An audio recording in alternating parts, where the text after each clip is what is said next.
Something a little different today that's not a computer repair. The customer has brought me this control board. I believe it's for a door system, and it's got a broken relay on it. So he was kind enough to bring me some new relays, and I'm just about to test one out before I solder it on.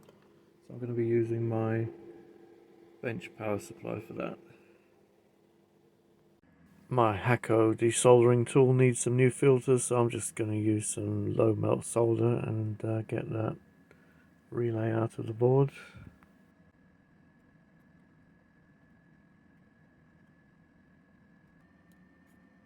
And here we go, it's out.